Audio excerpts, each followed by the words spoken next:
Have you ever stopped to think about the beliefs you carry about yourself?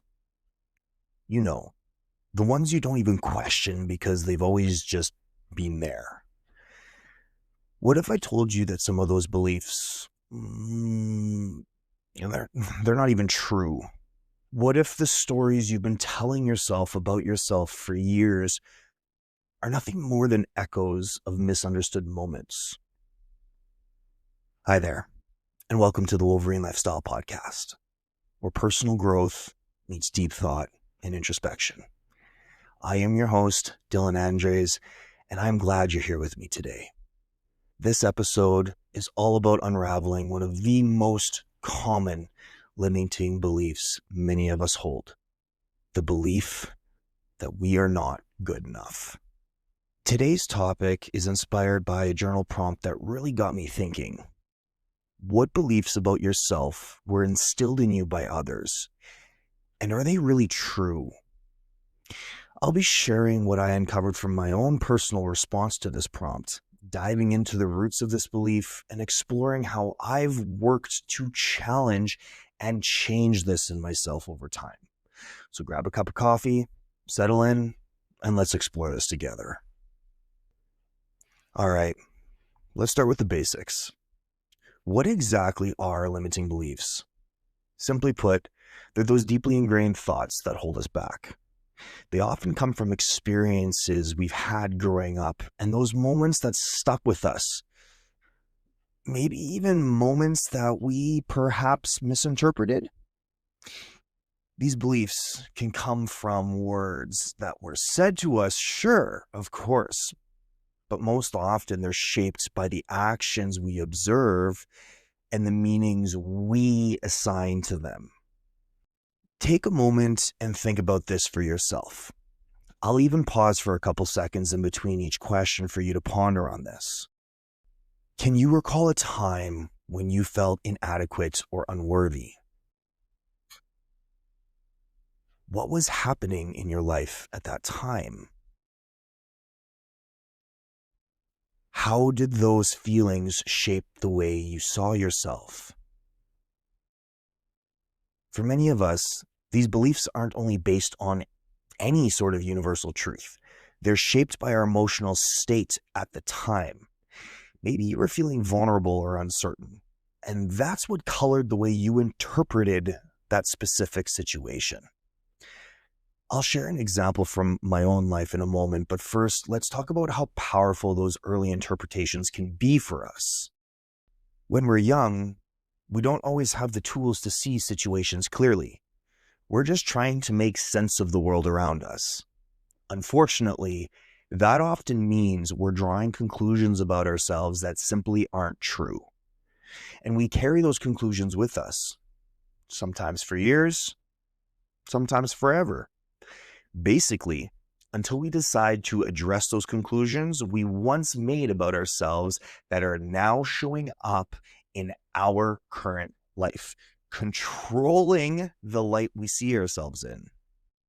All right, now it's time to get personal. When I sat down with this journal prompt, what beliefs about yourself were instilled in you by others, and how are they really true, or are they really true? The belief that immediately came to my mind was, I'm not good enough.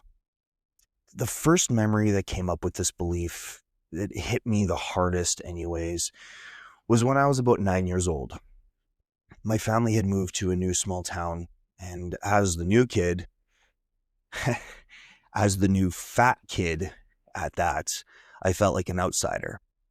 There were other moments of feeling inadequate before this, but that particular experience left one of the deepest marks, one of the ones that came to mind first. This belief didn't stop there. It found support in reoccurring patterns throughout my early life.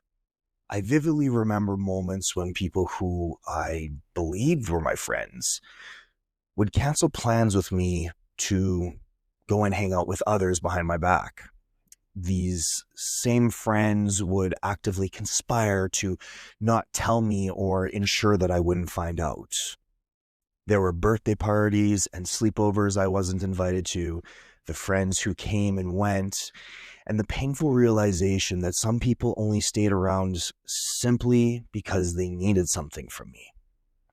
Each of these experiences added one more brick to that wall of not good enough.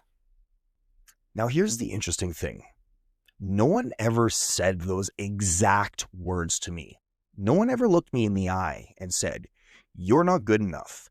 You're inadequate. You are not worthy. You don't have what it takes. You are incompetent." But these were still the messages that I was internalizing from certain experiences that I went through. And what I made these experiences mean about me. Let me explain. Growing up, there were moments where I felt overlooked, like someone else was chosen instead of me. And in my mind, I made that mean something about me. I thought they didn't pick me because I'm not enough. I'm not smart enough, talented enough, interesting enough, etc., etc. Looking back now, I'm not even sure if what I witnessed was entirely accurate. And this can be said for all of us when we really do that deep work in the deep thought. What I've realized as I've done this work to unpack these beliefs is sometimes the way we receive an experience isn't about the experience itself at all. It's about the place where we are at in ourselves at the time of the experience. In those moments, I was feeling vulnerable. So when someone else was chosen instead of me, it felt personal. It felt like rejection. But now I can see that their choice wasn't necessarily about me at all. Maybe they picked somebody else simply because they wanted that person in that moment. It wasn't a judgment of my worth, just that person's preference at the time. Don't get me wrong. This understanding didn't come overnight. It took a lot of self-exploration. I had to revisit those old memories and really question the stories I had been telling myself. Were they true, or were they just my interpretation? Slowly but surely, I started to see that those beliefs about not being good enough, they weren't facts. They were just meanings that I had assigned certain moments. And guess what? I had the power to change those meanings. Let's talk about rewriting the narrative. Our narrative. One of the most powerful lessons I've learned is this. Just because we have believed something for so long does not mean it's true. I want to say that again, and I encourage you to really let this sink in. Just because we have believed something for so long does not mean that it's true. And it definitely doesn't mean that we have to keep believing it. For me, rewriting my narrative meant affirming my worthiness. I started telling myself things like, I am enough, I am worthy, I am adequate. And of course, at first it felt strange, and I believed it didn't work. I mean, after years of believing the complete opposite, those words didn't exactly feel entirely true. So I had to start looking for evidence to support the new narrative. And if I was in a lower spot where I couldn't find any evidence, I had to start creating it. Over time, between verbal affirmations, writing them down, and creating new evidence for myself, they started to sink in. And you know what? They're true for all of us. If you're listening to this and thinking about your own limiting beliefs, I want to encourage you to take that first step. Start by identifying one belief that you're ready to let go of. Write it down. Ask yourself, is this really true? Then think about what new belief you want to replace it with. Maybe it's, I am capable, or I deserve love and respect. Whatever it is that resonates with you, it doesn't matter. Throughout this entire process, Journaling has been the biggest part for me, and it can be for you too. So here's a thought to explore. What are some beliefs that you hold about yourself that might not be entirely true? And how can you challenge them? I'd love to hear your thoughts on this. As we wrap up, let's take a moment to reflect what we've covered today. Limiting beliefs often come from misunderstandings or misinterpretations of past experiences. They're not always facts. They can just be stories. And the good news? We have the power to rewrite those stories. If there's one thing I hope you can take away from this episode, it's this. You are worthy. You are enough, and you always have been. It's not about becoming enough. It's about recognizing that you already are. I want to leave you with a challenge. Take some time this week to sit with the journal prompt and explore this.